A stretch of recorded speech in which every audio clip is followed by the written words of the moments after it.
everyone. I would want to warmly welcome each and every one of you all for having been part of this great session. I would also want to thank the PMI.ACP board members for having given me an opportunity to talk in this great event. And I'm sure each and every one of us will have an exciting learning session as we go down the line. Okay. So PMI, Suma, can I go ahead and share my content? Yes, please.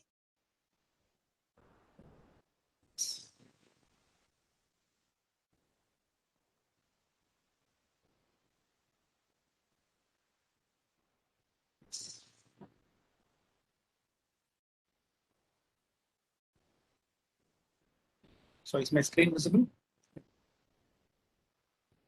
Yes. Is screen visible to all? Okay, thank you so much. So this presentation, Embracing the Change Waves webinar series, is something that has been in practice for quite some time, and I have been working on this over the past 3 or 4 years. And on instances of multiple requests, I wanted to present the same topic in multiple forums, and here we are in this great day in the PMI.ACP forum, where we are going to talk about the Change Wave webinar series. Okay. So the caption here, which we would want to talk about, is the agility in syndrome as against agile. We will be trying to learn more about this in our forthcoming session. The overall idea is about understanding, is there an elemental difference between the terms I can do it to can we do it?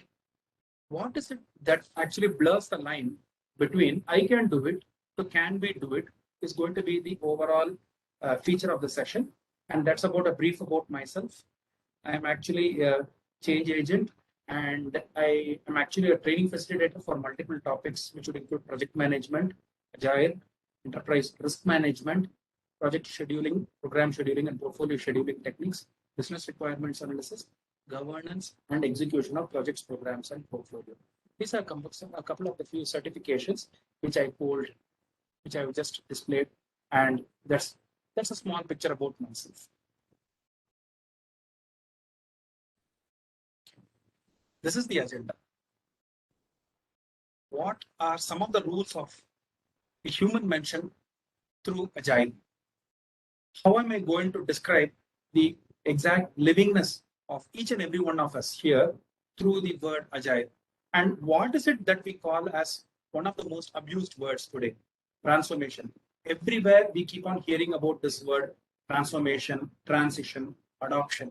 We will try to understand over the course of the next few minutes, about the next 1.5 hours, about what is this transformation all about. And more so than ever, we will also try to understand what is the true spirit of oneness from a cross-functional team to deliver much more incremental values as we go down the line. Earlier, we were always talking about business verticals and horizontals. And today we are going to talk about a truly cross-functional, self-managed and a self-directed team. We will now try to find out what it is and what it takes to get ourselves empowered to ensure that the truly cross-functional behavior is embellished, decorated, and it shows itself the first time, the next time, and every time as we go down the line. Okay. This is what I would want to stress about. What is this so-called culture or cult behind agility? Every time we keep on hearing about the word agile or change, the first thing that we want to do is, what is it that we can do internally to avoid the change? The whole thing we need to understand is, change is one thing which has always been the paradigm ever since this universe began. And the more we try to resist change, the more change will start trying to attack each and every one of us, you, me, all of us alike. So how are we going to adapt to changing the change before change changes us once and for all? And as Albert Einstein, one of the greatest scientists and thought leaders, often quoted, the greatest height of insanity is actually doing the same thing over and over and again and expecting different results. So doing the same thing over and over again make a person perfect in his or her activities. It may make a person ensure that the repeatability of the same activities are getting fine and prone. But the question, Whether is it going to guarantee a difference in the results? That's remarkably questionable. And that's exactly what we have written here. If we are always doing what we have always been doing until now, we will only be getting whatever we have been getting until now. And it may not be possible for us to do something different. However, for us to get something different, we may be inclined to try to do something different. And how are we going to think with a difference in perception? Many a time in course of my project team engagements, I've always had these interactions with my team who always say whether agile and agile execution, is it about doing different things? I would say yes, it is about doing different things.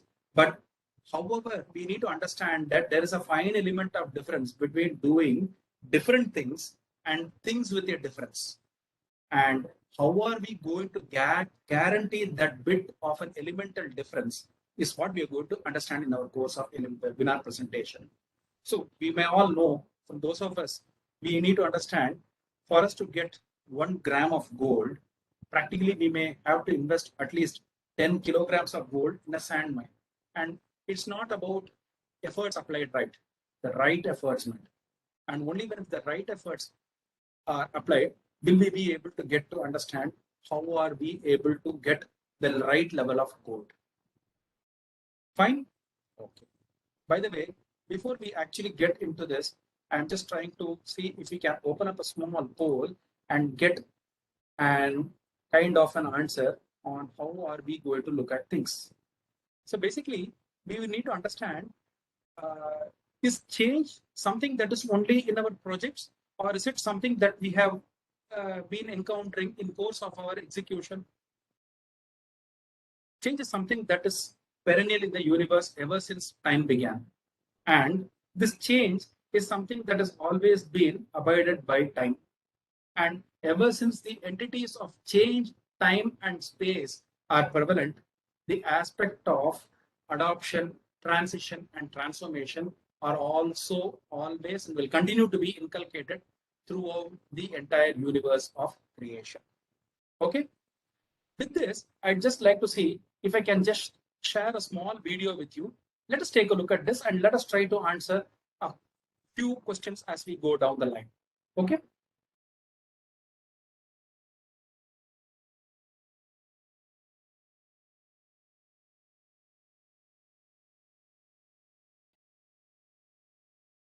Suma, is my video clear? Are you able to see my video? It's coming in the known universe. Yes. Yes. Audio, I'm not It'll sure. come up. It'll come up. It'll come up.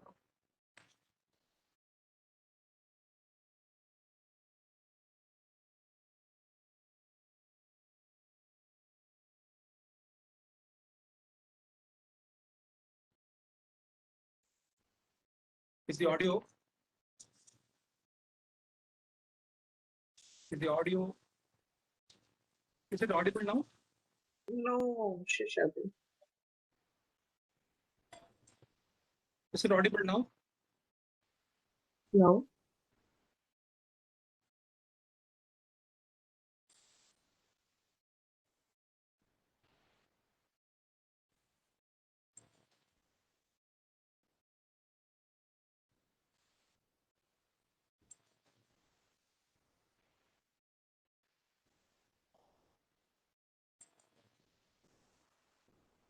Not yet, Shishadi. It's visible now? Visible, yes. Not audible.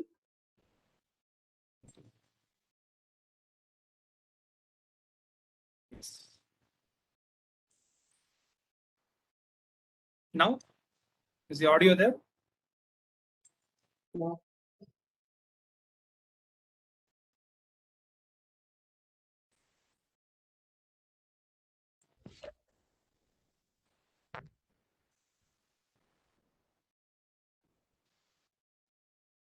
Shishad, have you tried importing it in multimedia? Yes. Okay. That should Sorry? work. Yeah, then that should work. Yeah. If it is through multimedia, then that should work. Yes.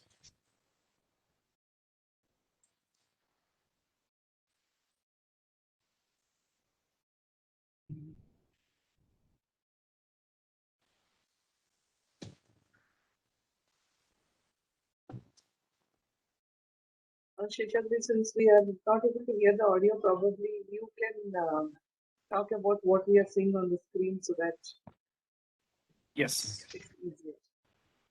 sure. DSK says you may have to change the computer audio from mic to computer. Switch audio.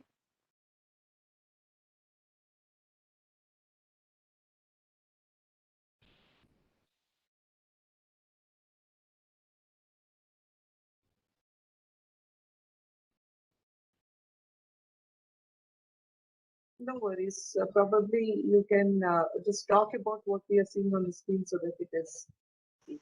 Okay. Essentially, yeah.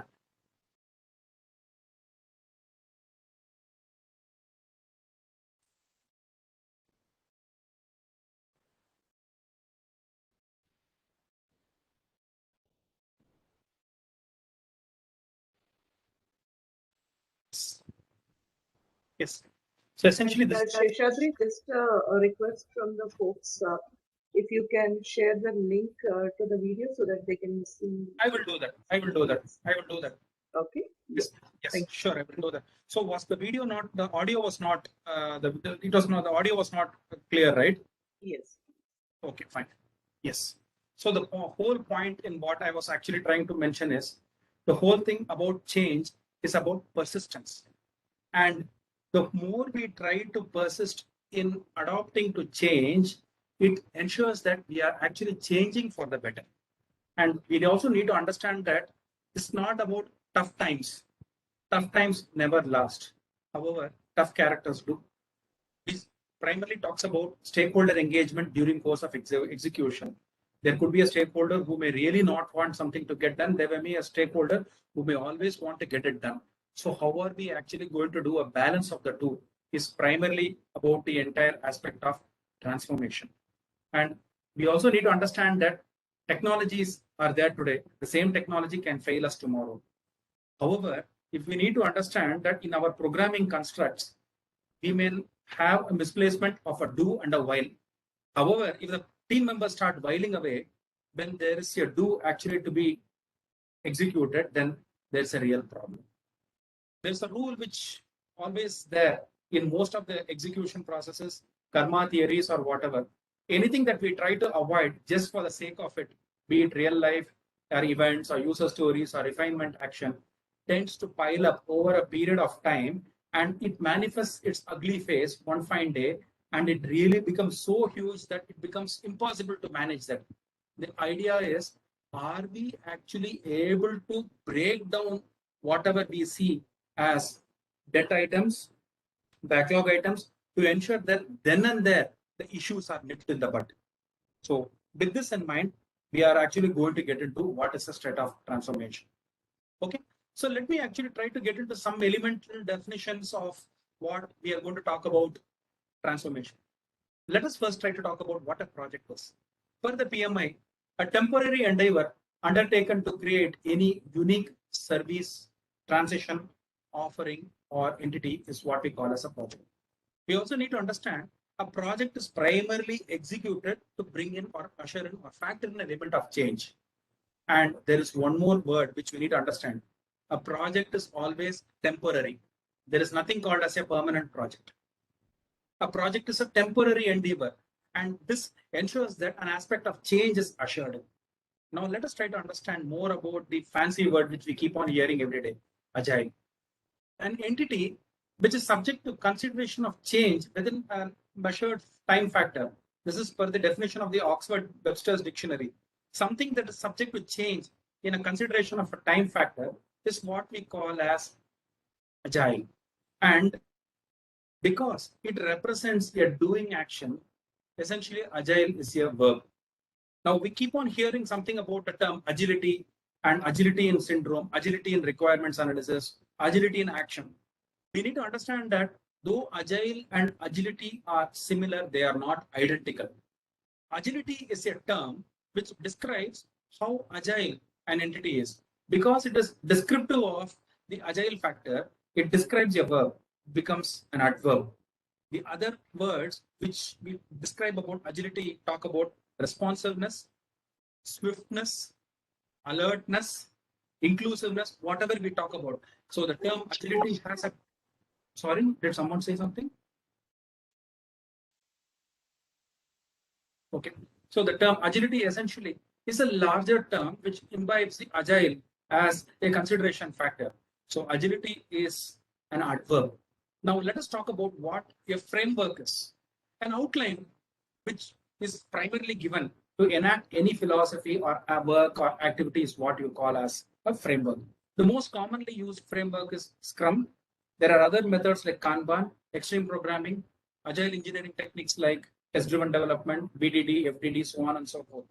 Of which Scrum tend to be used more than often because it is simple to execute. So essentially, a framework is an outline to enact any given philosophy to get outwork of whatever business wants. Now let us try to understand what is a business case. A business case is actually a statement which describes a requirement for any business activity. Unless there's a business case, there's no question of a project getting executed. Now let us try to understand two terms which we have read way back in our 6th standard or 7th standard. What is a scalar? Any physical entity that can be measured or that can be described only with a term of a magnitude minus any directional coefficient is what we call as a scalar. There are reasons why I'm trying to bring in all these terminologies. We will understand as we go down the line. What is this? Why are we talking about scalars here? There's a reason, because when we talk about a scalar, it has only magnitude. There is no direction to it. A speed, area, mass, weight, whatever. Now, what is this vector? A physical entity which processes both magnitude and direction is called as a vector. Thrust, force, velocity, displacement. Now, I would like to ask you all a question. Is the human mind a scalar or a vector?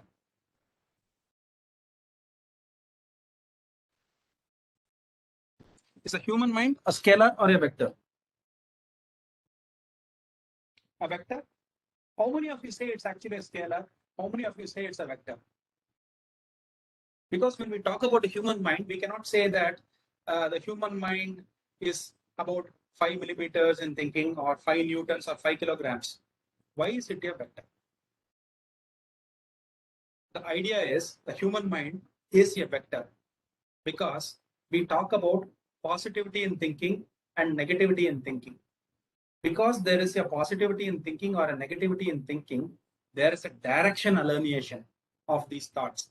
And when we talk about thought direction, which has a focus, it attains power. And when it has power, we always say there is a level of faith that is imbibed. It's essentially a chain reaction. We are going to talk about this in the subsequent slides as well. And because there is a certain level of power imbibed, it attains momentum, which by itself is a vector. Okay. Now, let us try to understand the next term. Many a time we keep hearing, today I am in no state to talk about these requirements. Today I am in no condition to talk about the next steps. I am really, really unhappy with the state of behavioral activities. What is the state? Conventionally, from programming perspective or the development perspective or any business execution perspective, we talk about the conditionals with which we measure certain entities. Let us talk about something from a very, very basic example about a fluid which we use daily, water. Water primarily has three descriptives of existence: a liquid state of water, a solid state of ice, and a gaseous state of steam. So it is possible for us to freeze water to make ice and possible for us to heat water to make it steam. But when we talk about the properties of ice, water, and steam, all of the three are different. They all belong to the same entity called water. The reason why we are talking about this is when we talk about a certain elemental number of variables with which you talk about the behavioral aspects of an entity under consideration, that becomes a descriptive of a term called state. I am sure each and every one of you during course of your earlier development activities would try to understand what is called as a state chart analysis or a state vector analysis. Primarily, if you talk about physical computing as well, a RAM or a segment of a memory is also called as a vector, high vector or a low vector. Because it is in the vector analysis, we will be able to understand what is the state of any variable. Is the variable to be used for execution or is it to be knocked off execution? All of these descriptions and all of these computing activities will come during physical computing. Now, before we talk about transformation, we talk about something what we call as adopting to something which we see as a change. I'm executing my project in an environment and I see it is possible for me to do things better if I bring in some kind of activities which I call as best practices. It can add a delta or an increment of what some level of goodness in the project by which I'll be able to see better outcomes. Because I'm adopting some good practices, I tend to transition myself to consider those requirements, and over a period of time, it has started adding value for me.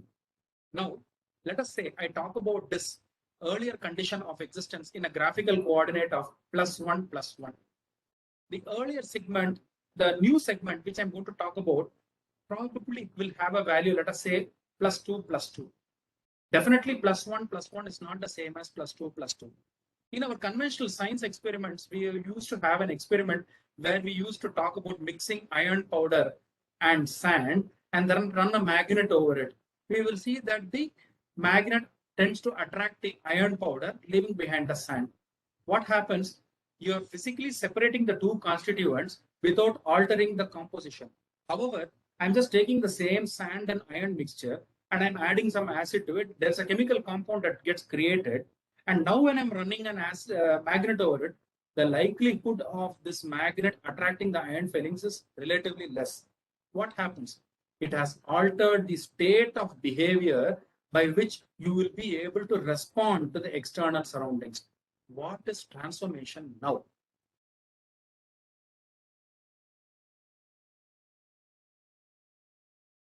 Navigating through an unknown journey. Why is it we talk about navigating through an unknown journey? Essentially, when we are trying to find out multiple things, there could be state of analysis of variables by which I know certain things are known, certain things are unknown. For certain things, I know the way further. For certain things, I do not even know for what purpose they have been put up in. See, primarily speaking, in our spiritual life as well, we talk about sun and moon as the guiding life of the entire systems. And it so happens that the two entities tend to get covered up momentarily during portion of an eclipse. And during portion of an eclipse, it is either the moon or the earth which comes in between the sun, and then respective solar eclipses or lunar eclipses happen. And what happens is during an eclipse, it's completely blacked out. What happens? You do not know the way further. It's actually a black box. I try to do all the things internally, navigate, try to shoot in the dark to find out what is it I want out of this entire exercise. When I try to do what it is to find out what are the entire exercise, it essentially becomes my learnings, which I aggregate. And slowly, as you start aggregating the learnings over a period of time, you will see that there is a small elemental bit of knowledge. And that bit of knowledge is which we call in our Sanskrit as attainment of jnana or wisdom. What happens? We tend to understand what is this internal light which has come up. And as I go further down the line, this light broadens up, and the attainment of true wisdom and knowledge is what you call as transformation. Why is this attainment of knowledge and wisdom so much of importance? It is because when we talk about state of existence, 5 years back and 5 years hence, the way we behave, the way we perceive, the way we show attachment towards things, and the way we consider the outcomes earlier had a metric of value, and today the metric of value which we are attaching to these two things have a subtle, have a fine, and have in fact have largely defined variables of measurement which we may not be able to correlate what happened 5 years or 10 years down the line. I will give you a classic example. 5 years back, every time when we talk about a work from home, the first thing that I have seen from any supervisor, a frown in the face. Why do you want a work from home? Today, when we talk about a work from home, the first thing it is guaranteed. Can you see the alteration of state? What was no earlier has now become a yes now. And what was become a yes earlier has become a no today. So basically, when we talk about transformation, it is about attainment of internal knowledge, and internal knowledge alone is not sufficient. We need to have a knowledge of the external surroundings. The internal knowledge plus the knowledge of the external surroundings helps us understand how to map requirements, which could be finer dots, which could be dots, and which could be firm line requirements. This helps us understanding what are the line items of the acceptance criteria and how are we able to articulate those line items of the acceptance criteria towards seeing what can actually be perceived as the new future, or what we term as emergent requirements. Essentially, when we talk about the deep protocol in requirements analysis, we have something called as detailed, estimated, emergent, and prioritized. And emergent requirement is something which you will be able to correlate only when you are able to contest and understand the finer element of dots between requirements which are told and untold. So with this, we essentially try to understand that transformation is essentially an awakening. It's about essential change of state and alteration of the coordinates, by which you will find it extremely difficult to go back to the earlier ways of working, because you have seen that there are drastic alterations in the measurement of outcomes. And because the outcomes are drastic, the changes tend to be drastic. And you will see that the change aspect as such is something that is done for the better. Why are we talking about transformation? This helps us understand, uncover hidden entities. You see, first, a man evolved as an ape, and today he's a person who's either trying to do an act for Chandrayaan, Mangalyaan, or any other expedition of the celestial bodies. So as a monkey, a man was just a primate. But today, if you see, he's able to look, think, and attain at what we call as a seventh sense, or maybe even the ninth sense, which is something which you are all thinking in course of high-level consciousness or thinking. Now, this is something which will help us understand that a new line of business, a new activate of thinking, a new trigger is going to come up, by which we will be able to relate knowledge from the past, understand how it is being executed now for a progressive future. This is also going to serve us, help us a template by which life shall never be the same it used to exist earlier. It has to change. If it is not going to change, change will change us. And earlier, we were always accustomed to talking about terms like cooperation, competition. The point is, this is what we call as a college to a corporate transition, which I have worked with a couple of pass out individuals. Many a time, we are attributed to get more marks, get scoring pointers. What is the whole idea? When I'm trying to get more marks and more scoring pointers, it helps me think that I'm the person who's going to lead the initiative.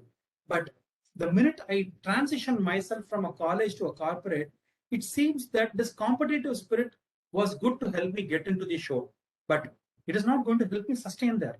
Sustenance is the key. So that kind of a thinking mindset, which helps me perceive the fact that what I thought was a state of existence or supreme existence is not even a metric of window in today's measurement.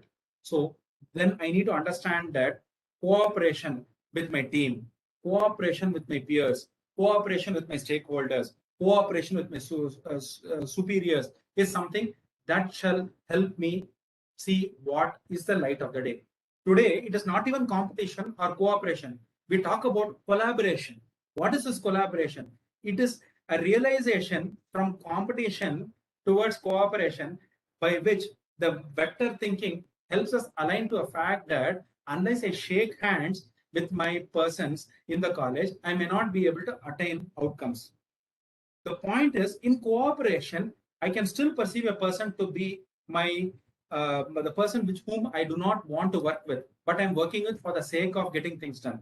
However, when I'm talking about collaboration, I can see him as my sworn enemy. A developer and a tester normally never get together. However, when I'm going to talk about a cross-functional team, unless the two of them shake hands together, it is not going to see any minimum viable product. Because you're not going to see any minimum viable product, the marketable features are just not going to exist, or it will be incomplete. So the overall area of understanding is to help understand that the true business potential is something that has to be attained only in an ocean of turbidity. Something that is smooth is not going to set clear directions.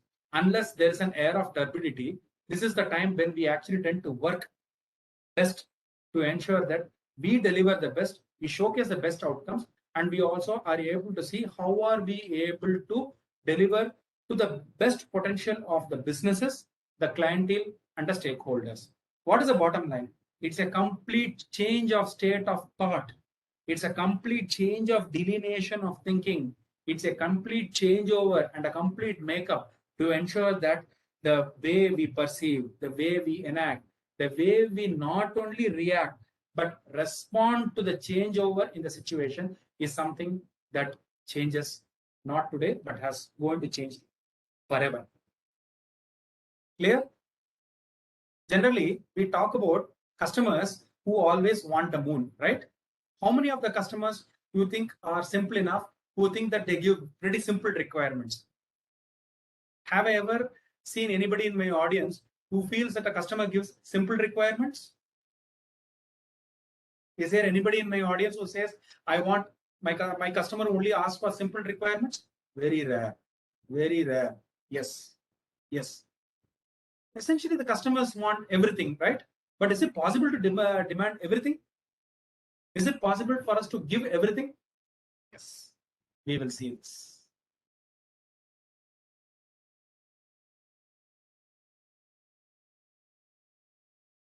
How did a customer describe his need?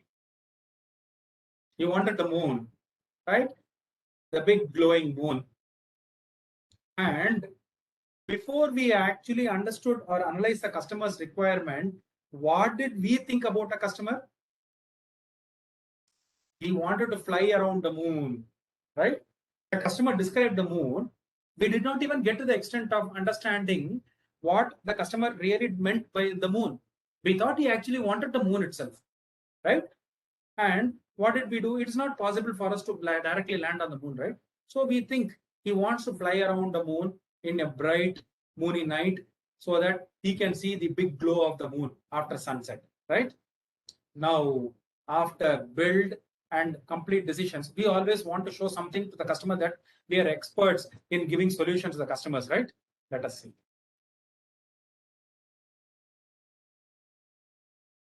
After analysis, design, we gave the customer all these breed of high powerful aircraft because the customer wanted the moon, right? He is anyway going to fly around the moon. So we want to give him a high power aircraft to ensure that he sees the moon. Now, after we have given him a prototype of the solution, what did the customer think? He felt probably an aircraft may not suffice. We will see that. We will see that. What the customer exactly wanted, the customer himself is trying to investigate. The customer thinks perhaps if I need to see the moon, I may need a high powered rocket, because I have seen customers who clearly do not understand what is a fine element of difference between a need and a want. A want is something that you actually put in a product backlog. If I need this, it is something that is definitely time driven. A product backlog essentially goes through prioritization, and then if the customer needs are delivered, it attains its final goal. So when the customer feels that, yes, I have to go to the moon, this is probably what I may be needing as a final requirement. He or she describes with the stakeholders, and then they feel, oh yeah, we are going to invest, and this is what we are going to ensure that this project is going to be successful. Do you want to see the final outcome of this project? Anybody wants to see the final outcome of the project? We had detailed discussions, right? Yes, no, maybe. You want to see the final outcome?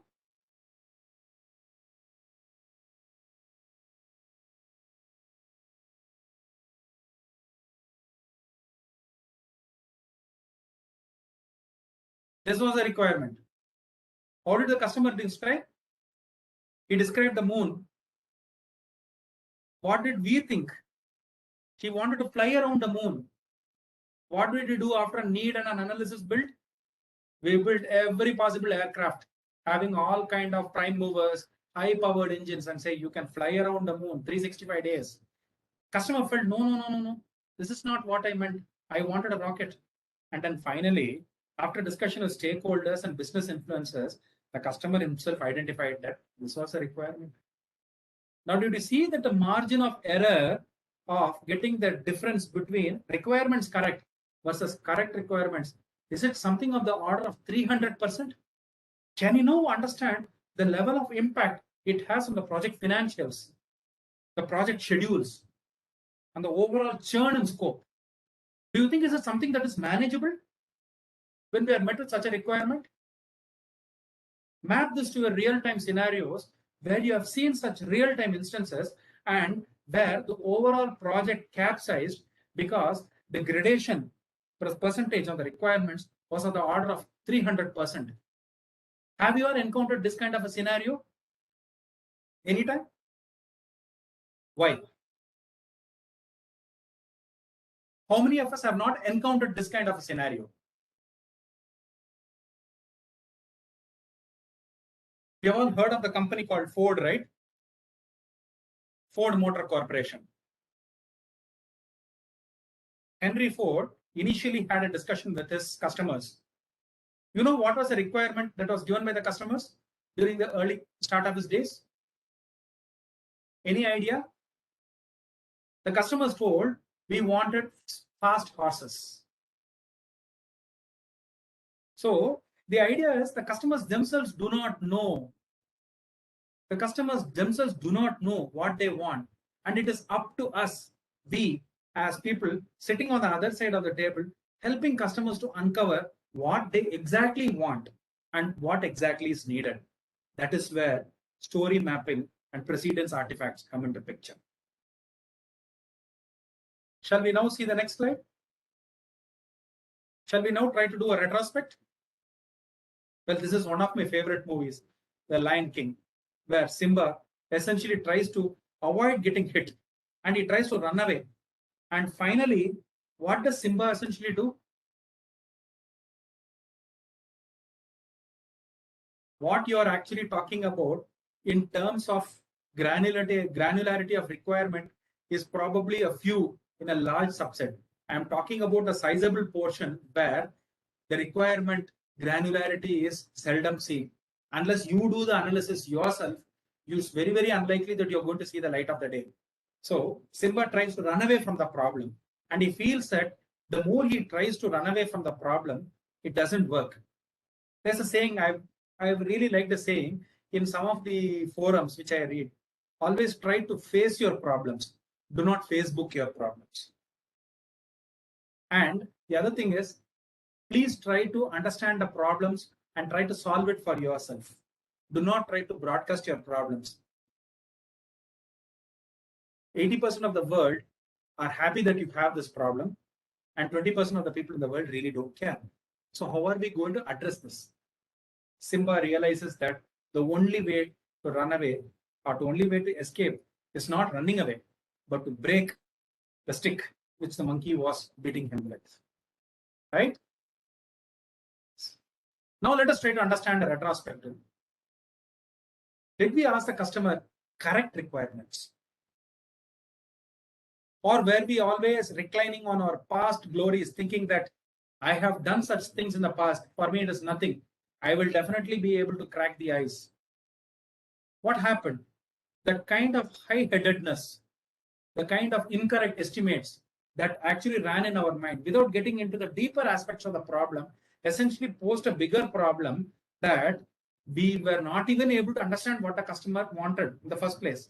The gap of requirements had an error margin of 300%. What happened? The correct level of probe of business possibilities completely vanished from the screen. And because the correct scope of requirements vanished, what happens? Let us try to understand this from business perspective. It has been estimated that in the scope of requirements analysis, out of every 100 requirements, 75 to 80% of the requirements are poor, don't have description, or the requirements which are given are practically meaningless. So if you see, the state of success of projects is practically just 33%, not because of great challenges, but because of poor scope. And poor scope is attributed to poor requirements. The primary aspect of success or failure of a project begins with the first point, scope. Unless we try to get what is actually needed in this project, the next steps is likely to have more and more margin of error. Why is it that we are trying to wish away the possibility saying that this meant more work? We need to understand that the more and more you try to avoid, the more and more possibilities are that just postponing the activities is just going to add more and more debt to that problem, and it's going to dawn upon us at the most inopportune instance. I will give you an example. During course of our project existence and execution in our agile projects, we tend to understand that this testing is sufficient. Let us just give it to the UAT guys. Let them find this out. And the UAT guys come back to us and say that this is not tested at all. This has not been uncovered. There are so many bugs here. Over a period of time, we'll tend to burn midnight oil, and the customer is not going to pay for rework. It is not only going to end up in we doing the rework, we are also going to get more and more bad name. The goodwill is lost, and whatsoever, the customer is not going to pay for rework. So the whole idea is, if we actually sat down with the customer and say that, boss, this is the prototype which we have got. Is this exactly what you want? Are you trying to talk about something way in this line, or are we trying to deviate from the scope of what is actually described in here? This is where personas as feature come up. And during course of this entire execution, we will help customers understand what he thought of as a requirement was not at all a requirement, and what he did not envisage as a requirement was actually the one which ended up in success factor of the project. Now, how many times do we actually challenge the customer, or we just say yes to the customer? And because we do not challenge the customer feels that he is actually giving correct requirements, whereas we feel that during course of our uncovering the requirements in terms of story mapping, related activities of estimation, we find that the requirements by themselves are unclear, and because unclear requirements, it tends to add more and more debt, not only in development. Because the development has a debt, the technical QA teams add more debt, and over a period of time, we have all heard of this term called BSOD from Microsoft, right? How many of us have not heard of this term BSOD?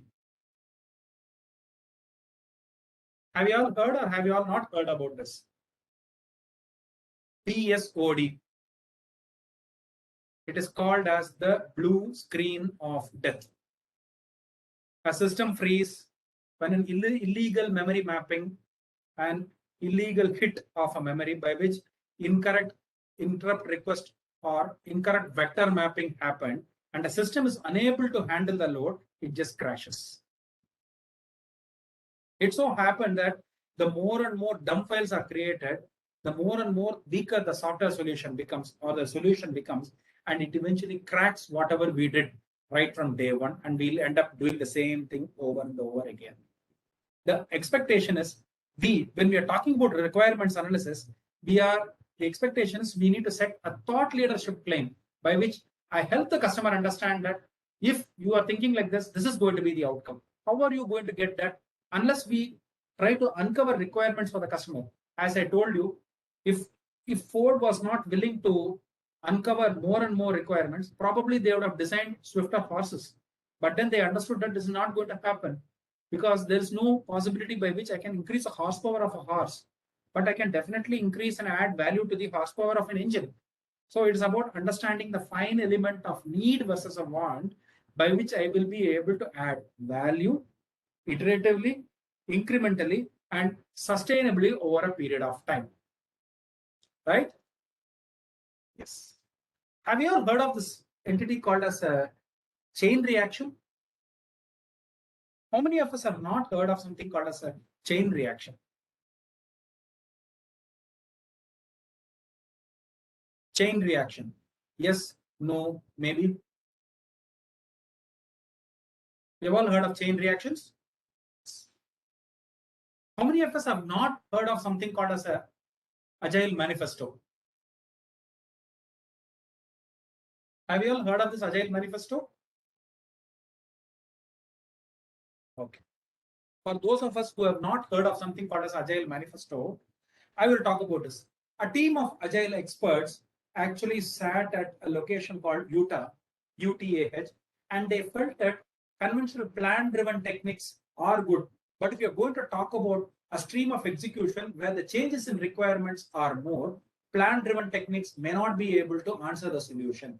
We may need to talk about how we are going to bring in solutions not only iteratively, but incrementally, by which the whole solution becomes adaptive.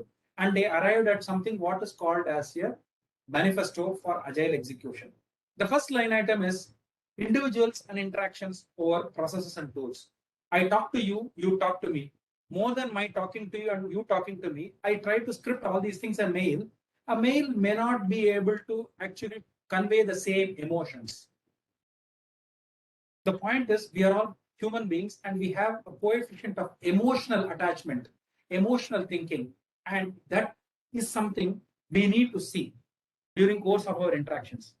The idea to understand here is, as an individual and interaction, we tend to understand more about the challenges, the problems, the pain areas, and also the good points, whichever a customer or any entity we talk about is over processes and tools. A process and tool comes into picture over and above the individuals and interactions, but process and tools cannot be substitutes for individual interactions, and that too for agile execution in particular.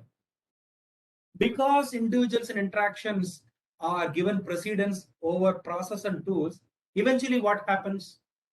A customer is an individual, a team member is an individual, a stakeholder is an individual, a person who is responsible for the project management or a program management or a portfolio management office is an individual. The managing organizing bodies, the steering committees are individuals. What happens? They collaborate with each other over any kind of contract negotiation. Contract negotiation essentially talks about what we can do, what we cannot do. But when a customer collaborates, it's about getting in a win-win. And when the customer feels that there is a value add because of this interaction over an individual and interaction, he feels, yes, I am an integral part of the execution. Contrast this with plan-driven initiatives, where the customer actually comes during the 9th month or 10th month of the execution, and he says, I've given the requirements, I'm not going to interfere in between, and this is exactly what I want. This is what I wanted. I'm not going to interfere. During the 9th month or the 10th month, during course of the delivery, the customer says, this is not what I wanted. This is not what I wanted. Did I describe you this? How many of you have not experienced this scenario? Please type in the chat box. How many of you have not experienced a scenario where you heard the customer, this is not what I wanted? And then lawsuits, legal suits, discussion, all kind of disagreements, war of words, finger pointing happens. Why? When I, as an individual, is not taking complete interest in what work is happening, when there is a change in the project, I should not be blaming the project team. Now, when you contrast this in execution with an adaptive or an agile execution, the customer is a key stakeholder. Unless there is a customer sign off in execution during a 1 week, 2 week, 3 week, or a 4 week iteration span, the story does not get accepted. There's nothing called as a partially accepted story. Either it's an accepted story or it is an unaccepted story. These partially accepted stories do not reside, or it is moved over for execution. Are you all in agreement with me? There's nothing called as an incomplete, in a partially done story. Either it is a work in progress or it is done. This is where a definition of ready story gets translated to a definition of done. Now, let's come back to the manifesto. Individuals and interactions over processes and tools, right? This gives a scenario where the customer collaboration is seen more as a pleasant, or sometimes it may be unpleasant, but over a period of time, we see that customer collaboration is a must over contract negotiation. A contract can always be negotiated, but customer collaboration is seen as a must. Trust me, customer collaboration and agile are two hands of the same entity called body. Minus customer collaboration, there's nothing called as an agile project. So if the direct customer is not there, either a customer's proxy or a representative, a scribe of the customer in terms of a business analyst or a business scribe is present, what happens? There is something called as an entity of change. And because there is an entity of change, this person starts responding to this. Okay, in my story mapping, I may not be able to factor a design consideration because the technical dependency is high. Let us try to move this to the subsequent release or iteration. So what happens? The detailed plan gets a secondary subset, and the responding to change or responsiveness to change comes into picture. By the way, do we know what is the fine element of difference between reaction and responsiveness? Yes, no, maybe.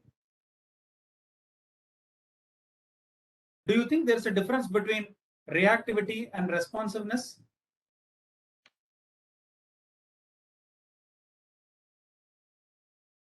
Right. Okay. Right? Yes. How many of you feel there is no difference? Both reaction and responsiveness are same. How many of you feel no difference? Okay. Now let me get to some very elemental science. Okay. We say that a piece of charcoal burns in oxygen to give carbon dioxide. Or rather, we say that carbon reacts with oxygen to give carbon dioxide. Does carbon think before it burns in oxygen? Right? And let us say, generally, entities not having the rational coefficient, animals and other entities, they tend to fight over petty things. So what happens? First animal bites, the second animal tries to react, and then there is a squabble, and then there is hitting, and then there is gory all over. But let us try to comprehend with the 6th degree of thinking, which is rational thinking. I am attending a session, and then all of a sudden my friend taps me, and then I get annoyed. But I know for a fact that he does not tap me without any reason. I get to see that the customer's representative is coming, and I'm trying to understand something about estimates internally, which is something that is private to our way of working. What happens? Will I get annoyed with him, or will I thank him for this alert?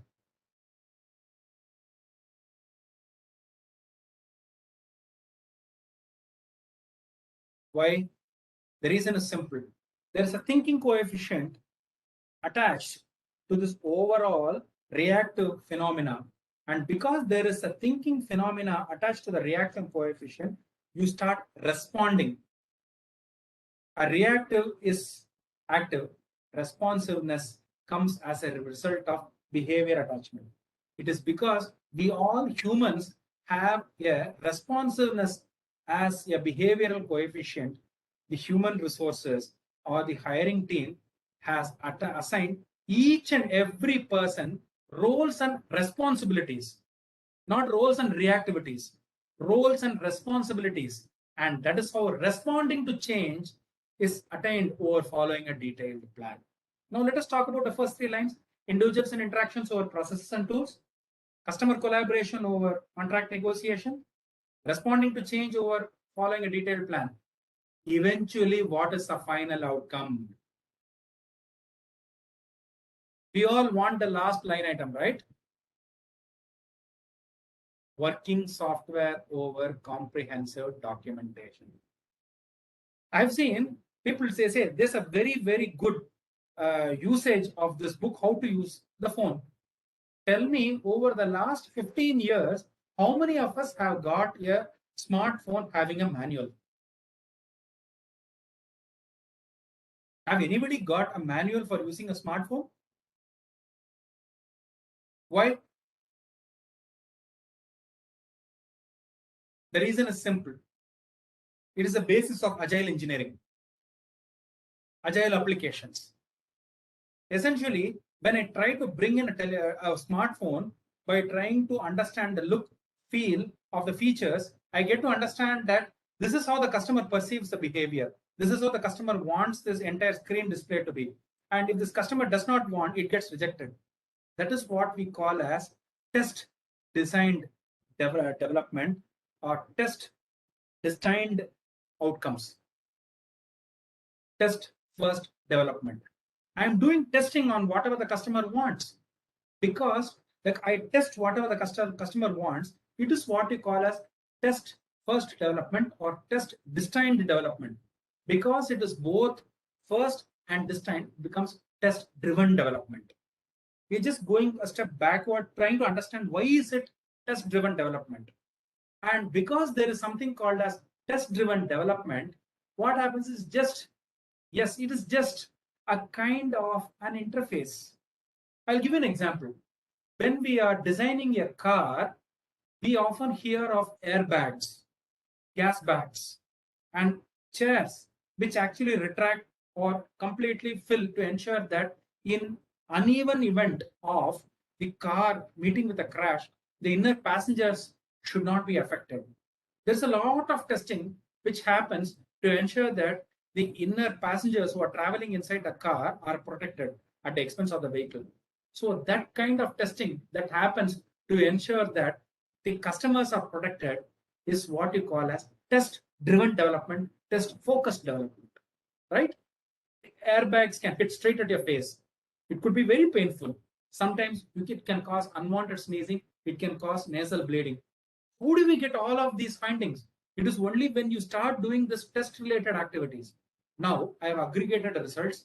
I've seen all the findings of the retrospectives, and I see that there are certain areas which I can definitely knock off to ensure that the customer satisfaction is guaranteed. How do I do that? The gas bags, it should not hit directly on face.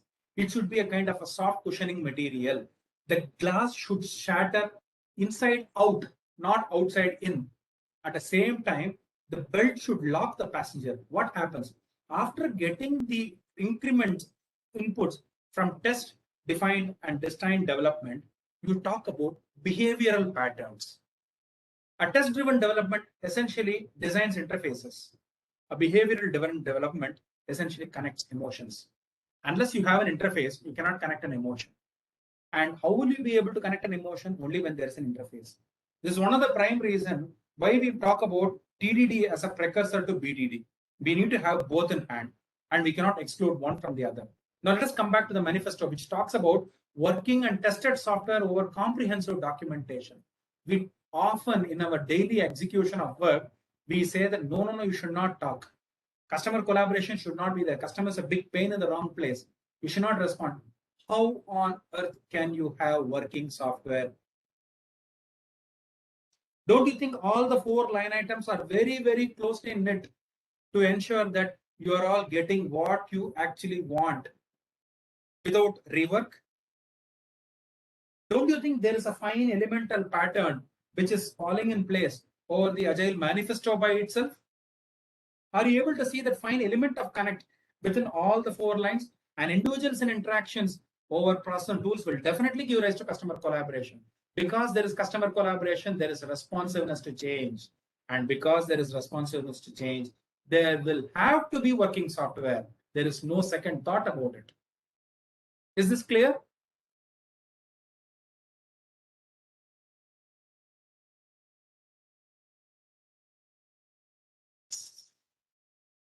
Thank you so much for the customer feedback. Today, you are all my customers. Thank you so much. Okay. Let us now try to understand the concept of a chain reaction from oneness in business. The first, which we have seen here, is a nuclear weapon, right? I'm just giving you some equation which I've just copied from standard 8 physics, science. And this gives rise to 3 million electron volts of energy. Even I've forgotten what it is all about. But then I've seen that the level of devastation, which is uncontrolled, tends to be so far that even today, you go to Hiroshima and Nagasaki, you may not have much growth. So the point which I'm trying to convey here is, you talk about self-organization, self-management, but we need to understand that with self-management, responsibility is an untold feature and accountability is a second feature. You empower them and you ensure that you do that so that it gets translated to outcomes. This is exactly the fine element of a difference between a nuclear weapon and the same nuclear element which is used for generating power. A nuclear weapon is going to give power that is uncontrolled. You may not be able to control the outcome. However, the chain reaction on a nuclear reactor is something that can definitely use for power harnessing. It's a sustainable source of power. Trust me, one of the most sustainable, and the way in which power systems is undisrupted. There is a risk in the process. I'm not going to talk about that. We are going to talk about the essential elemental way in which you compare the two in terms of a chain reaction process alone. The risks, the uncertainties is something that we'll talk about in a later session, not in today's section. Today's session is about understanding the concept of chain reaction. Sustained chain reaction and unsustained chain reaction are two different entities. A chain reaction which is unsustained is devastating. And a chain reaction which is sustained tends to give positive and beneficial results. Right? Now let us try to dwell on this. During course of a transformation process, the organization stability is often questionable. Why? The way in which we executed businesses, we have always been used to doing things like this. We do not want to look at change at all. Such kind of organizations generally perish because we have seen change is the only thing which is permanent. And you do not accept change, change will change you. Why do you think the cone of uncertainty as a factor is brought in here? From the time a requirement is perceived till the time a requirement is delivered, there is high uncertainty till such time it is accepted by the customer. And now I've seen that during course of these kind of turbidities, the organization is going through a large change, which I may like, I may not like. If I don't like, I might as well put my profile in Naukri. Okay, thank you. So let us see. I'm going to find myself another place. Now, let me sustain in this place and see what is it that they are going to deliver. Let us also try to see what is it that I am going to have as a learning. Essentially, when we talk about transformation, a transformation is essentially not an outside-in experience. It's an inside-out experience. What is it that I am going to add as a value in the entire system? Whether it is good, bad, ugly is a different story. What is it that I am going to contribute? It is either going to be a successful outcome or it is going to be a retrospective. The way in which you take it is something decides the skill factor or the will factor.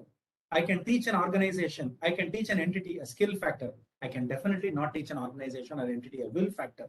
This is where we talk about how are we going to address change.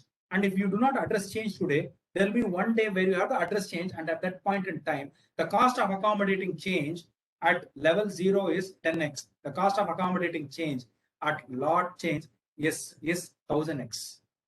Do you understand the gradient? Overall, what is going to be my retrospective?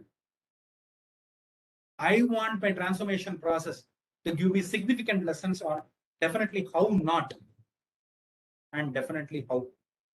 I want, these are all definite learning action outcomes as to how it is going to explain the people inside me that the change is something that is always for the better. Change has to happen. Change is something that is destined to happen, and change will invariably happen. Either I embrace change or I'll be forced to embrace change.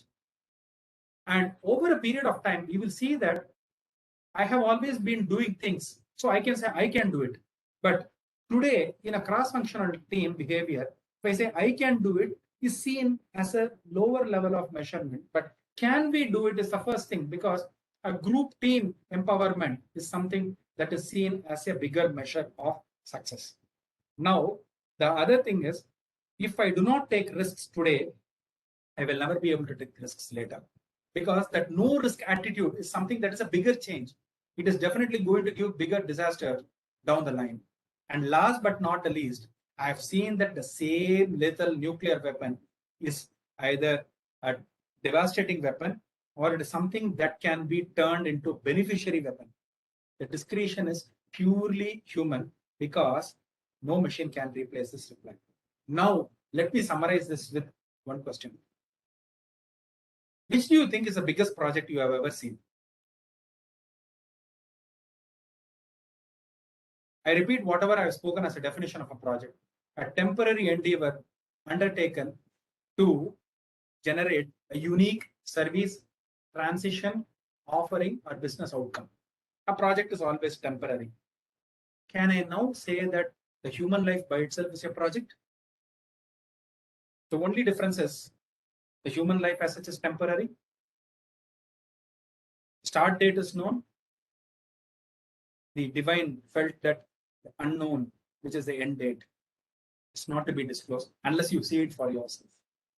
Because entire human life is a project, and because the human life is sustained throughout an entity which we call as change, and change is factored into Agile, can I now say that the human life by itself is Agile?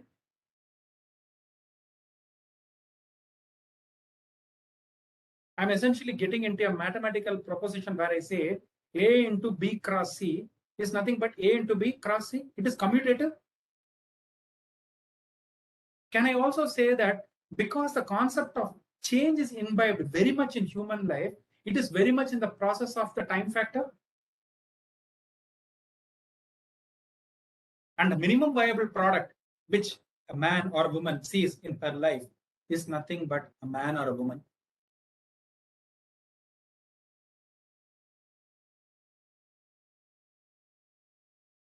Right? Agreed?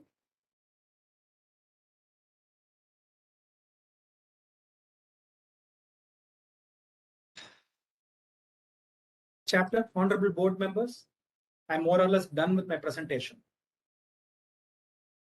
Are we well within our schedule baseline? Absolutely, Mr. Sheshadri. Time, scope, everything well within time, well within all the baselines. And that was a wonderful, wonderful talk on change, embracing it and celebrating it as well. So let me take over the screen share, if I may, Mr. Sheshadri. Please, please, please. Yeah. We will display this information also shortly again, your coordinates. Meanwhile, let us, sorry, are you able to see the screen or wait? I have unshared my screen. Yes. So just let's open up this forum for questions. If any, you can paste in the chat window. And while we are at it, if you like the session, I'd request all the associates to please provide your feedback in LinkedIn at the post that I have shared just in the chat window. Any questions? Feel free to ask. I will take it up with Mr. Sheshadri now.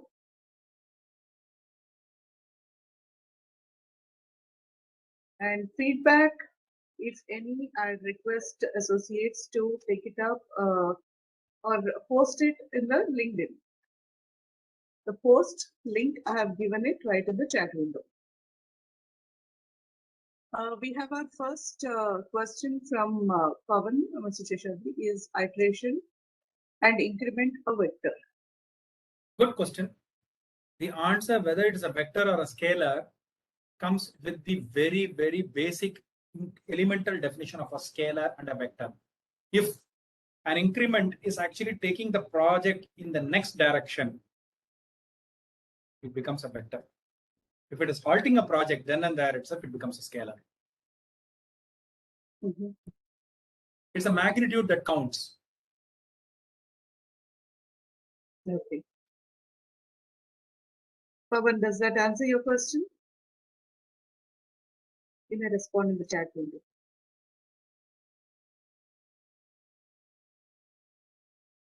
Great. Thank you so much, Pavan. Any other questions, guys?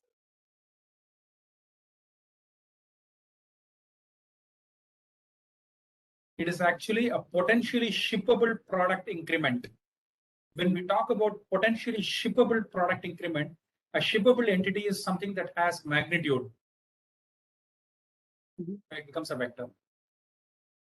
Sure. Okay, we have another question in the chat window. Change will arise after risk identification or after identified risk, change will be raised. It's a I'm very sorry, good would you like to rephrase that question? Yes, I've seen the question. Anyway, I've seen the question. Anyway, Yeah. I would like to hear it from you again.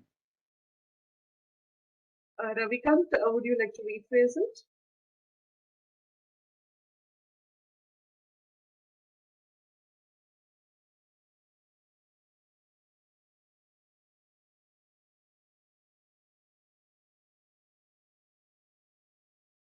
Okay. Good question. See, let us try to understand two things. A change is essentially an alteration of state, right? Now, when we talk about risk, risk is an element of uncertainty. So, when we are talking about a change of state and an element of uncertainty, the two of things have to marry for us to ensure that this is given a life and a line item in a product backlog. The product backlog essentially talks about line items that have change incorporated, that have an element of uncertainty incorporated, that have a timeline attached to it. Because all these three things are factored, it becomes a risk adjusted and a sustainable product backlog. So a change that will arise after risk identification is something that has been done in plan driven initiatives. But during course of backlog refinements, when we see that there's a potent risk that is going to happen, we will talk about alteration then and there itself. That is where the fine element of difference between plan driven initiatives and adaptive initiatives come into picture. Does this answer your question, sir?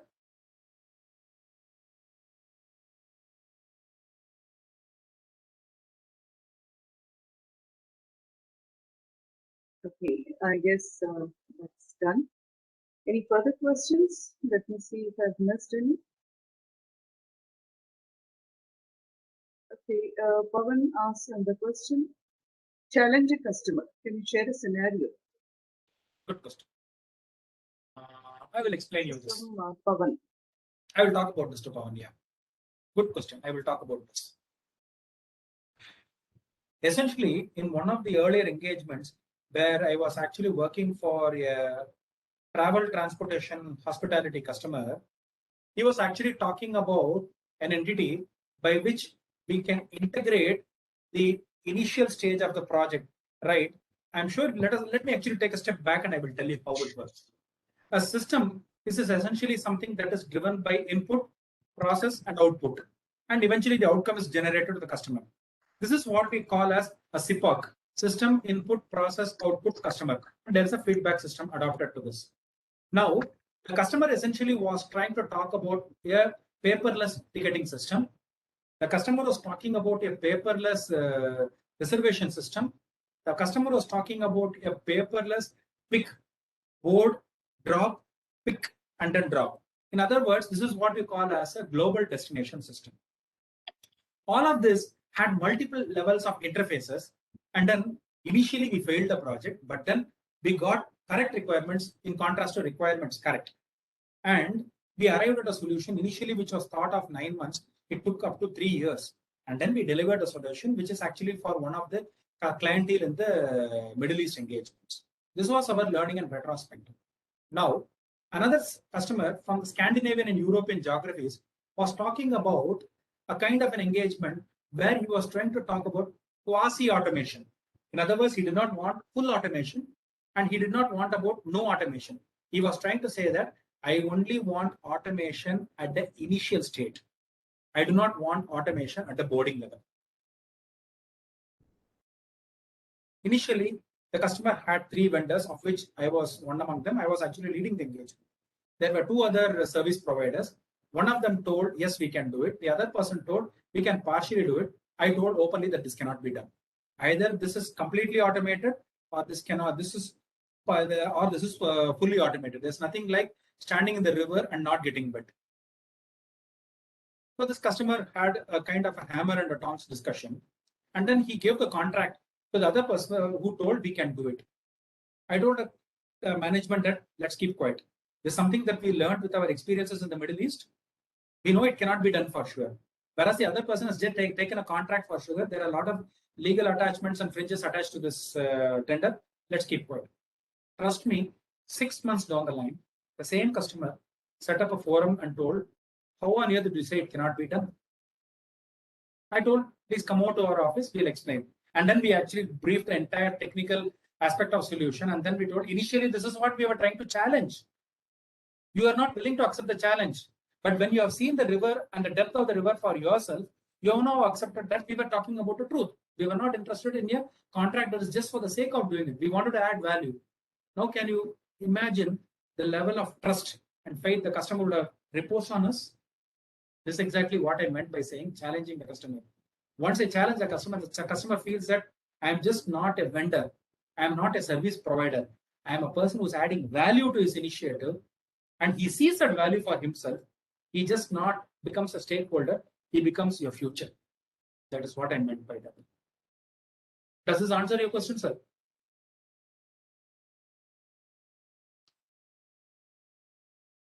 Yes, exactly. Exactly. Aptly put, Mr. Sheshadri, as well as Pawan too. Yes. Thanks for that. And I see we are reaching the end of our session, much as we would not like to.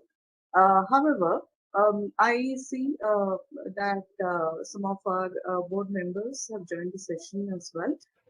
Manohar, Komal, and Venkat. Any comments, or would you like to speak a few words, please? Manohar, would you like to go first?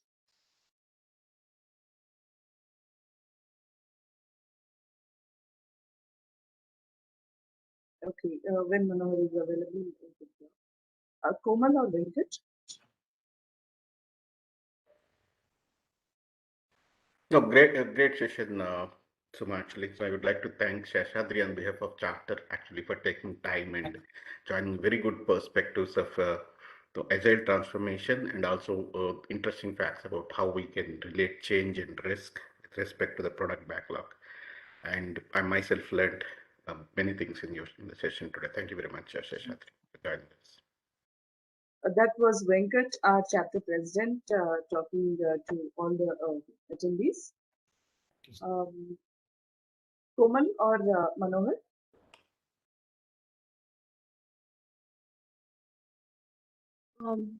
Suma Komal this side. Thank you so much, Sheshadri, for this wonderful session.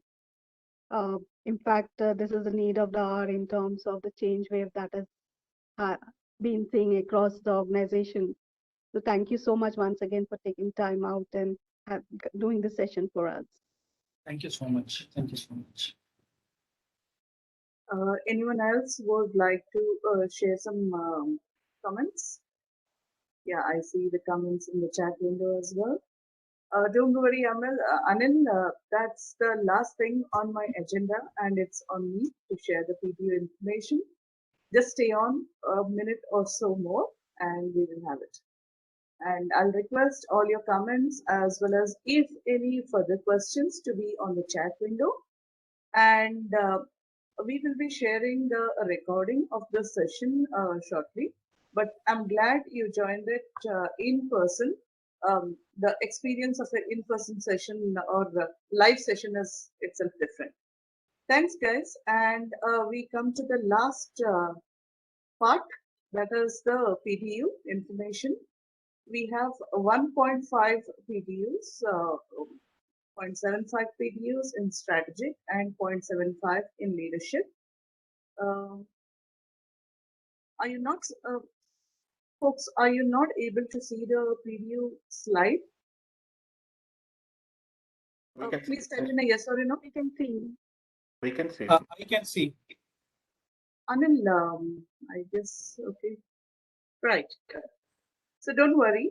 We will be sharing this information to the attendees. If you have given your correct email ID wherever which you access regularly, we'll be sharing this video information across as well. So not to worry regarding this. All right. And last but not the least, thanks so much on behalf of Praveen, our events director, as well as the rest of the board and the volunteers who supported in this knowledge sharing session, Shiva and others, for taking us through a wonderful session on change. Thank you, Mr. Sheshadri, and we will wish you a very good evening. Thank you so much. Thank you. So much.